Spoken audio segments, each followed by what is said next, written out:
Bonjour tout le monde.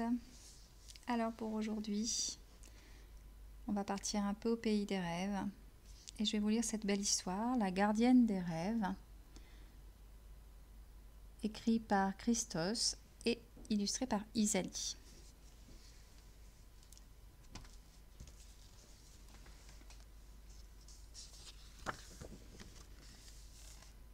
La gardienne des rêves.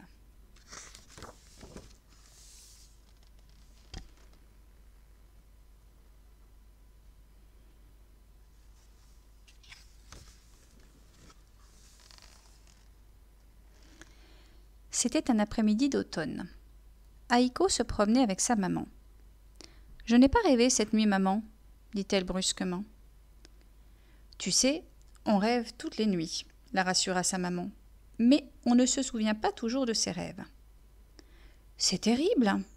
Et si j'avais fait un rêve très important? Ah, ça, fit la maman. Tu ne le sauras sans doute jamais. À moins que... À moins que, répéta Aiko, les yeux ronds comme des billes. Quand j'étais petite, continua la maman, mon grand-père me parlait de la gardienne des rêves. D'après lui, c'est elle qui nous souffle nos rêves. Dans chacun de nos rêves, elle nous dit quelque chose. Il faut savoir l'écouter. Si elle existe vraiment, elle doit connaître tes rêves, même ceux que tu as oubliés. Tiens, tiens, fit rêveusement Aiko.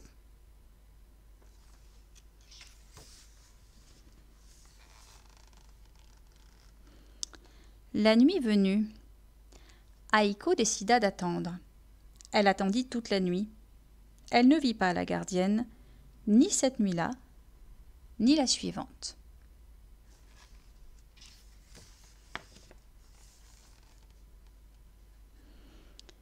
Mais le troisième soir, alors qu'elle s'endormait, elle entendit un bruit étrange dans le jardin. Cela ressemblait à un bruissement d'ailes. Il provenait du grand chêne. Elle sortit sur le balcon, enjamba la balustrade et grimpa au sommet de l'arbre.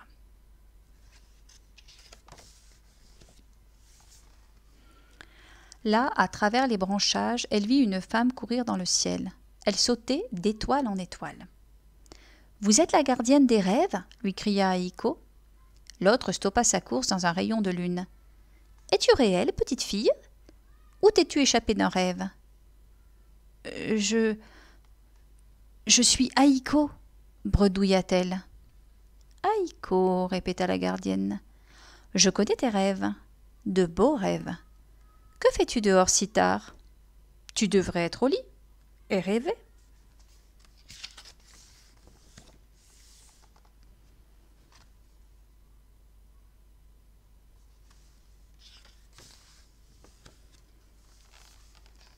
Je voulais vous rencontrer, expliqua Aiko.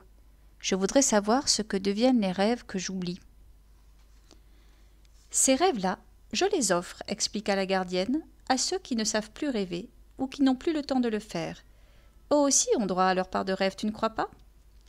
Je suis d'accord, répondit Aiko, ravie que ses rêves puissent aider quelqu'un.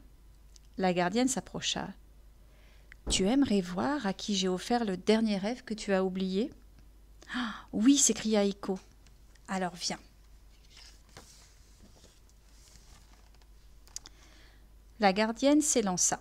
Aiko accrochée à son cou, elle fit l'air comme le vent, rebondissant d'étoile en étoile. Elle volait si haut qu'Aiko pouvait toucher la lune du bout des doigts. Ce fut un merveilleux voyage. « C'est ici !» annonça la gardienne alors qu'elle survolait un château. Sans bruit, elles se glissèrent par une fenêtre entr'ouverte. « Où sommes-nous » demanda Aiko. « Chez un homme qui ne prend plus le temps de rêver, » répondit la gardienne.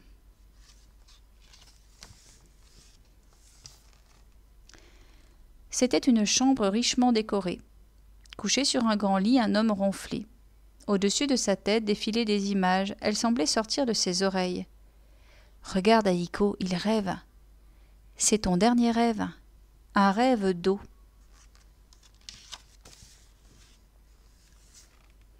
Au-dessus de l'homme coulait une rivière où venaient s'abreuver des animaux.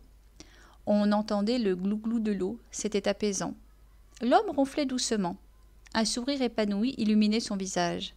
« Il a souri, n'est-ce pas ?» chuchota la gardienne. « Oui, murmura Haïko. « C'est un monsieur très occupé, expliqua la gardienne. Il possède une usine de produits chimiques et parfois il pollue l'eau. Peut-être que ton rêve lui rappellera à quel point notre terre est jolie si on ne la salit pas. Peut-être, peut-être pas. »« J'espère que oui, chuchota Haïko. « Moi aussi. Mais maintenant, dit la gardienne, je te ramène au lit. Tu devrais déjà dormir. Tes rêves t'attendent. »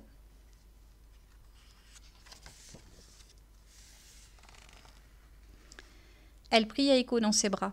« Fais de beaux rêves. » Haïko s'endormit apaisée. Maintenant, elle savait que, les nuits où elle ne se souviendrait pas de ses rêves, la gardienne serait là pour les offrir à quelqu'un qui en aurait besoin. « Moi qui ai tant de rêves, se dit-elle, je peux bien en offrir quelques-uns. »